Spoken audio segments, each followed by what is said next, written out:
Welcome to Aztecs Now. People pretty excited around San Diego State. A lot of fans are. It's been a great couple of years to be an Aztec in terms of the football and the basketball last year. Truly, before this season, San Diego State had won more games between football and basketball combined than any school in NCAA. That's big time. Now bowl eligible after winning their sixth game in Colorado State at Fort Collins on Saturday. And I don't know if you've seen anything like this before as a spectator, or the players certainly have not, with wind gusts up to 75 miles an hour. Lids were off the garbage cans, flying off. The garbage is everywhere. One of those games the Aztecs easily could have lost and folded. They did not fold, and they did not lose.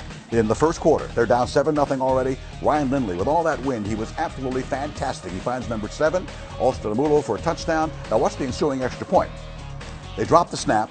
But it turns out, when this happens, it may be your day. Brian Stahovitz, the holder, throws into the end zone. It's tipped by number 87, Bryce Quigley, and grabbed by number 40, Chad Young. 2-point conversion, 8-7 Aztecs. Then the second quarter, Walter Casey, who later would tear out his ACL, but a 21-yard run by a fantastic running back who they've lost for the season, nearly gets there. Then he'll punch it in for a 1-yard touchdown. 15-7 Aztecs. Next possession, Colorado State with the ball. Number 20, Nat Burhay. He has come on so strong. He strips Garrett Grayson, their backup quarterback, in for the San Diego Pete Thomas, and makes the recovery. Aztecs got that fumble recovery, got an interception, because Burhay comes up again on a ball that goes off the hands of the tight end, Crockett Gilmore. Number 20 has the pick, his second of the year. Now to the fourth quarter, driving without their top running backs, and Abel Perez, who had missed 2 earlier. He won the Army game. By gosh, he wins this game with a 37-yard field goal. The Aztecs by 3, 6-3, and as mentioned, bowl eligible. With Rocky Long, his team is now 6-3. His team is bowl eligible for the second consecutive year. Rocky, that was a great win. Congratulations. Thanks. I thought it was a good win too. It was a little tough with the weather conditions. Sure. And we moved the ball well, but didn't score enough points, so it was scary right till the end. Yeah, but you scored 3 more than the other team, and that's all that matters. I mean, I've never, have you? They said 50, and then they had reports that 75-mile-an-hour gusts. The garbage cans are flying all over the place in terms of the debris. You can't see. What was it like down there? Because I'm talking up in the press box far away, but it must have been a bear down there. Yeah, it was. I mean, it's what you described. I mean, it was tough. And the worst part about it was it would change directions all the time. If you could get where it was always at your back, you could plan a few things. If it was always in your face, you could plan a few things. But as soon as you started planning on kicking or punting or something to get some field advantages, all of a sudden the wind would change directions. It made it really difficult, and I'm sure it was difficult on the players to perform. Oh, there's no question. And again, because the Aztecs have had the ball to start every single game. You won this toss, but you purposely did say defer to take the wind, and then you have it, and it changes. I mean, that's different.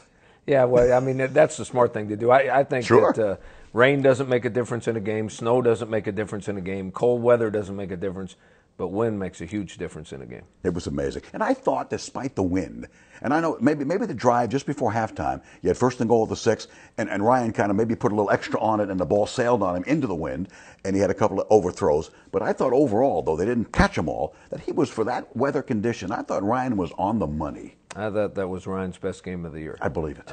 Now, if he doesn't have a few drops, even statistically, it's going to be his best game of the year. But he had several drops that kind of ruined the statistics. But for a quarterback to throw in that kind of wind conditions and put most of the balls right on the money, that's a tribute to him, but it's a tribute to his arm strength, too.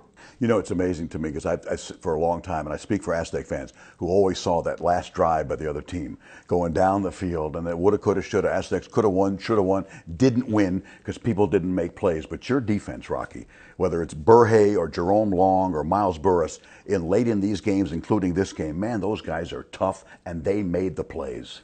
Yeah, I thought the last 2 series they had the ball, that was the best defense we've played all night. And wow. We were aggressive, we were fast, we were getting after them, and it didn't look to me like they even had a chance to make a drive down there to score the tie-in field goal or score the winning touchdown. It's amazing to me. And likewise, and the play calling by Coach Ludwig, here you've lost your 2 backs.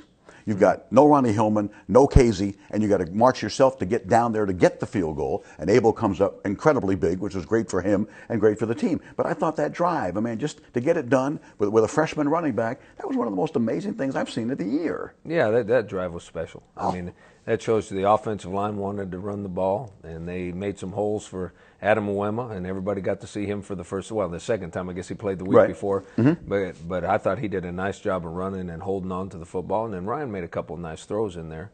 and then Abel came up big. And it's hard to kick a ball in that kind of wind weather too. I mean, it was, and it's hard to have confidence when a guy is in a slump like that. But bottom line is, with all the misses, the guy won the Army game with the 42-yarder, and he won this game. That's big for him, is it not? Yeah, I think it's really big for him because, you know, he's been struggling the last couple of weeks, and to have a chance to win the game for us and make it, that makes you feel better. This is a huge, you know that, one of those that would have lost several years ago. Not now. So now they're bowl eligible, and all you have to do now is play one of the best teams in NCAA football. Rocky will talk about Boise State coming up 5 o'clock on Saturday when Aztecs Now continues in a moment.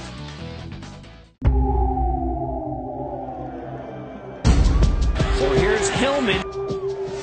Hillman getting the edge. Leaps in. On the shotgun, Ryan has time.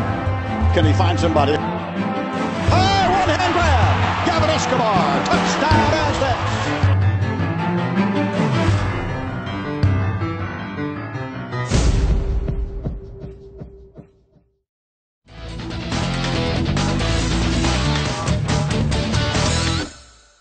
Back with Rocky Long after the win in Fort Collins against Colorado State. Big time win, and now it's the frying pan to the fire and all that stuff. Because I don't know about you, Rock, but I've seen several games this year with TCU. No offense to them, their freshman quarterback, that young kid may be the future for the best in the league once that Lindley and Kellen Moore leave.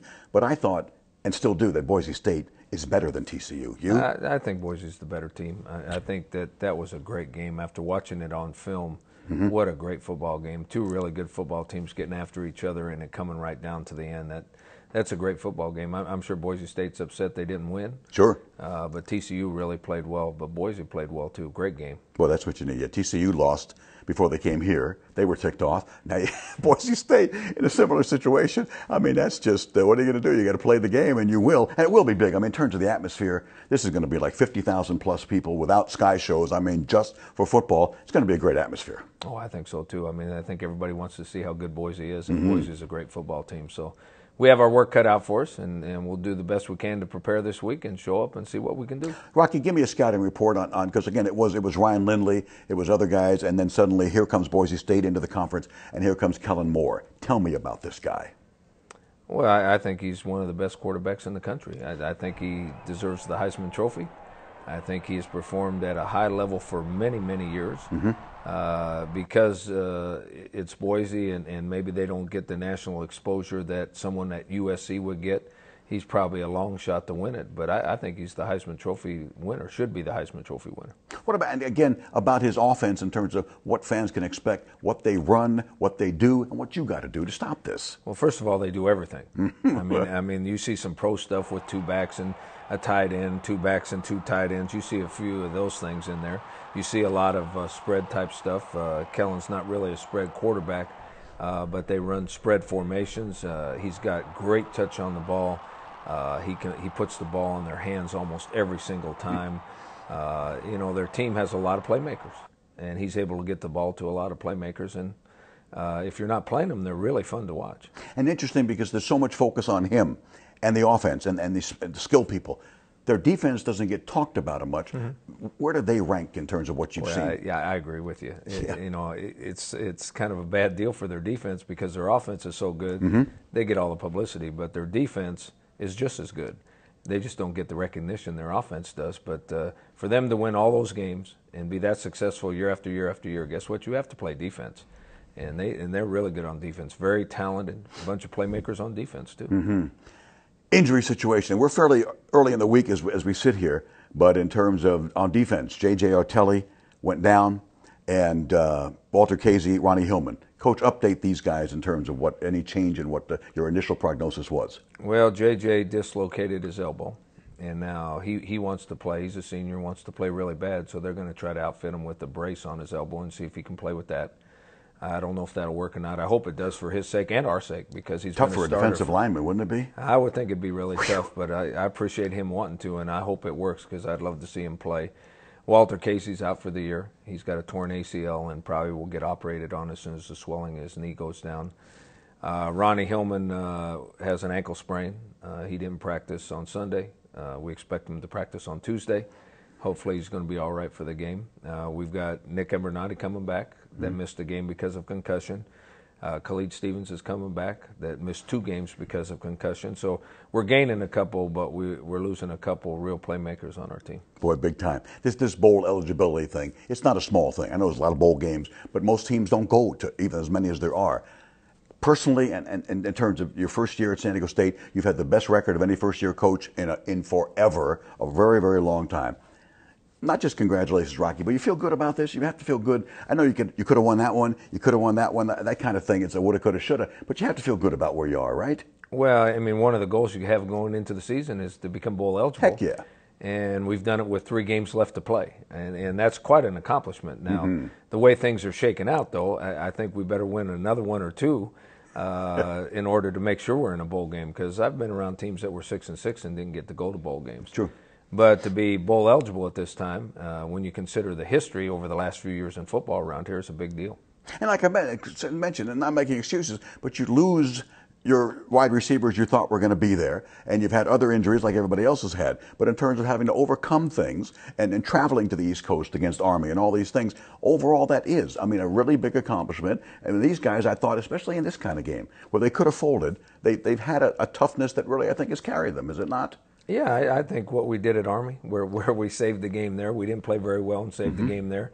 That showed something special about this team. I don't think we're overly talented, but it also showed something this last week at Colorado State. I mean, it showed something that we hung in there through a lot of bad things that could have happened to us and did happen to us, and we hung in there and were able to win the game. That's kind of nice. Absolutely. Again, congratulations, Rocky, and this one is really, really big with Boise State coming up. It is. Indeed. We'll continue here more with the Aztecs Now and the bowl-eligible San Diego State Aztecs in a moment.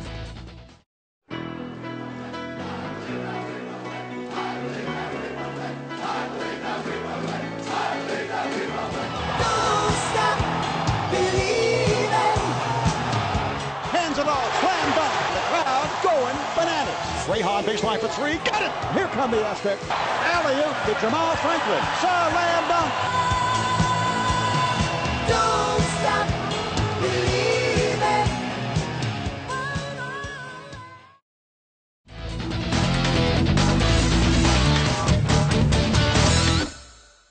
Here with the Aztecs number 60 senior tackle, Tommy Draheim. Tommy, would I be wrong in saying that going back a few years, that those were the kind of games that the Aztecs, you know, whatever, the win conditions or any conditions, that final drive, the other team always seemed to score, and it was a woulda, coulda, shoulda, boy, could have won. You guys have changed that. You really have changed that to now when you need to make plays, by gosh, you make plays, and you win those games. Yeah, something early on, you know, in my time here is a lot of guys didn't have the ability to finish, didn't, you know, care. I mean, in some respects, I mean, there were some guys who were just there just to, you know, be a jersey wearer and you know, things like that. But people have grown to learn how to finish and just have that desire to win.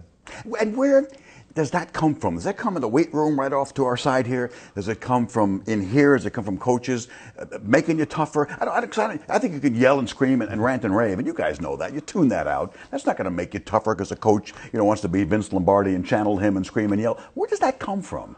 It comes from a lot of aspects. It comes from our weightlifting. It comes from how we compete in practice.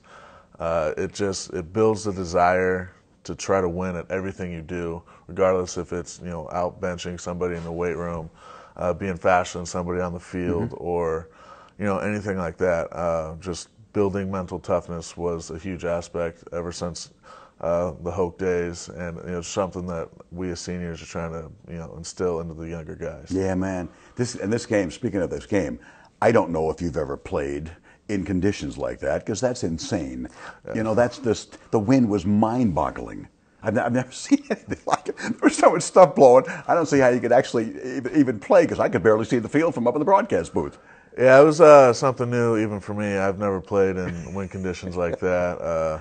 You know, it was a little harder to hear the snap count sometimes. Sure. And you know, even down your stance, you got debris blown in your face at times. You know, those gusts, you know, knocking you off balance sometimes. So it was new for me, but it was fun. You know, we were able to come out of Colorado to win. Oh man, and you have to feel good. I mean, you go back. Was it '08, the shoulder injury? I mean, you lost. People had great expectations. You were in a center. You get switched to tackle. You have the bad shoulder. And to come back and have success, go to a bowl game, beat the Naval Academy, you must really feel good about yourself individually and this team. Yeah, like I said, it's all about the team. What success I've had has just been a part of what we as a team have done. I mean, I didn't win any games. We did as a team. So it's been a lot of fun. It's been a great ride. You know what I always get a kick out of seeing, and whether it's college, and I don't mean any particular Aztec, but in terms of watching games on television and whatever, a 3-yard run, back goes through a giant hole that a guy like you opens up, and then he's dancing. He's giving it this stuff. He's just, especially in the NFL, me, whoa, time out. How do you think you got through that? Because the guys like you know that. Linemen know that. Do they laugh about that, roll their eyes, or think? Yeah, there's times we can chuckle at it, when some running backs think that they did it all. But that's something that, Ronnie and Walt and Chad, they don't do. True. And so that's something I appreciate. I know the guys don't. They're always some of the first guys to come over and shake our hands. After they get in the end zone. So it's nice that we don't have to deal with that. And I'll tell you what, because again, people focus on that, wide receivers, running backs, all that stuff. DBs are picking balls, and it's the same old story about the guys in the trenches. But this particular offensive line, I mean, I've been watching Aztec football a long time. You guys lost Trask at center. The rest of basically stayed, and that was the first time where Bernardi was out that actually had made a change for a couple of years. This is a very good offensive line, is it not? Oh, it really is, especially coming off last year where we had the same starters, the same starting 5 for all 13 games, and so far this year we had the same starting lineup up until last game until Nick was out. But that's something that just builds a foundation. And when you got guys who consistently start and consistently play well, that's how you improve, and that's how you become a force. Boise State. I don't know if it was better if they won or come in here ticked off like TCU did, because they lost before they came here. But having watched them, and no offense to TCU, and Rocky Long says the same thing, I think Boise State's better. Boise State does look better on film, and obviously their numbers show too. They're better on paper. But coming off of a loss, I'm sure they're going to be ready to play. But we know that we got an exciting game ahead of us. I mean, they were the number 5 team last week. I don't know what it'll shake down and what number they'll be this week. But we're going to have a raked opponent coming in here. It's going to be a big crowd, and it's going to be an exciting game. It will be that. Tommy Drahan, congratulations on coming back from that injury, having a tremendous, rock solid junior and senior year. Thank you. That's number 60 for the Aztecs. You'll watch him. Now at least you can watch him and see the number and put it to a face and the beard and all that stuff. And we will continue here with Mike Schrader talking football and then swimming for the San Diego State Aztecs as Aztecs Now continues in a moment. So here's Hillman. Hillman getting the edge. Lips in. Touchdown. On the shotgun, Ryan has time. Can he find somebody? One-hand grab. Gavin Escobar. Touchdown Aztecs.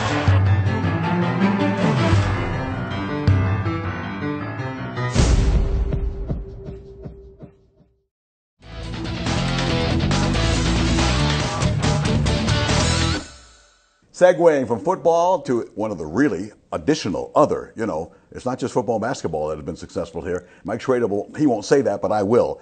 His swimming team has been fantastic. Didn't lose a one last year. Fantastic. Congratulations. You got this thing on a roll. Thank you, Ted. We're really having a lot of fun out there. I tell you, we got a great group of young ladies to work with, and we are sure enjoying what we're going through right now. Did you expect? You expected. You knew what you had. But did this exceed your expectations last season, even yours? It was so much fun because we'd never done anything like that before, and each meet was a challenge. It was a build up to the conference championships. You always want to be your best at the end of the year, right. But you have those little tests along the way. And to be able to go and accept those challenges and work through them and be somewhat successful, it was really a lot of fun. See, and that's the key, because basketball always says that same thing. It's not how you start, it's how you finish. It's a long season, all that. So you want to build up to get ready at tournament time or going toward tournament time. But how from a coaching standpoint, from a conditioning standpoint, do you do that? I think you start off with a plan. You come up. You really can't control the other teams. You can't control their results. You can't even control your own results. It's a process, and so we come up with a plan, a process to get us at our absolute best at the end of the year. Now, there's a lot of weightlifting sessions. There's a lot of we start every morning at 6:30. So diving in cold water at 6:30 in the morning, you got to want to be there. So you got to even a step back. You got to recruit the right kids that want to be there and that want to be successful and be a part of what we got going right now. So it's you come up with a plan and you work your plan. It's really that simple. And you mentioned recruiting. Everybody knows about football recruiting and going in their homes and schmoozing and being a salesman and all that good stuff. And in terms of and people scouting and sending out other coaches. But how do you do it? You don't have 12 assistant coaches like Rocky, whatever, to go out there and have them do that. How do you do that with swimming? I think you see a lot of meet results on the internet, so you can get a lot of times. You go out and watch a lot of meets. You talk to your connections, your club coaches, your high school coaches, and try to get the best feel for what you can. But you know what? This is America. You can still outwork people. And that's one thing that I'm not the smartest guy, but I really do try to work hard and make sure I cover all the bases and the in-home visits and the time you spent talking to coaches and kids and trying to check their character out, make sure they're going to fit in here. And when you get a kid, you're going to bring them in, and they're going to buy into what we're selling here and want to be a part of something more special than they've ever been a part of. And that's what we're trying to do. And don't be humble, because that's not a good headline. Mike Schrader says, I ain't the smartest guy. Yes, you are. Yes, you are. Don't be humble. Don't be humble at a time. When you're winning all these meets, don't be humble. Give us some of the names of the people, because, again, I understand. Football and basketball gets an inordinate amount of coverage, and everybody knows the names, like Ryan Lindley and so forth, and basketball, Jamal Franklin. But give us some of the people that are not getting this publicity, that are winning all these meets for you. I think with me, it just starts with my faith. Being a Christian, I think that the good Lord controls what we're doing here, and I just try to do my part. And all the kids on the team are important. It doesn't matter if they're the fastest kid on the team or on the other end of the spectrum.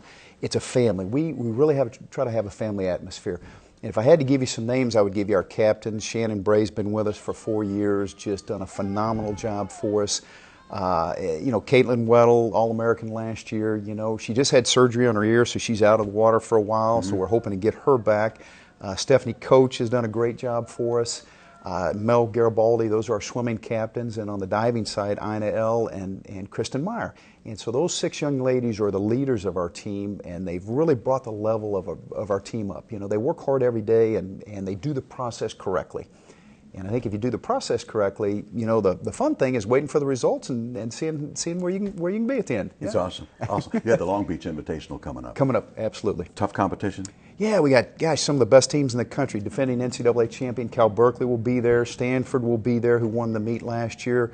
Arizona State, UCLA, some of the top programs around. So it's a great barometer for our team to go and compete against those teams right there. Mike, I haven't seen you for a while. It's good to see. Always good to see you. And congratulations. Thank you so much, Ted. Great season. Oh, it's been a lot of fun. Yes, it has. Yes, it has. That's Mike Schrader. Thanks for being with us on Aztecs Now.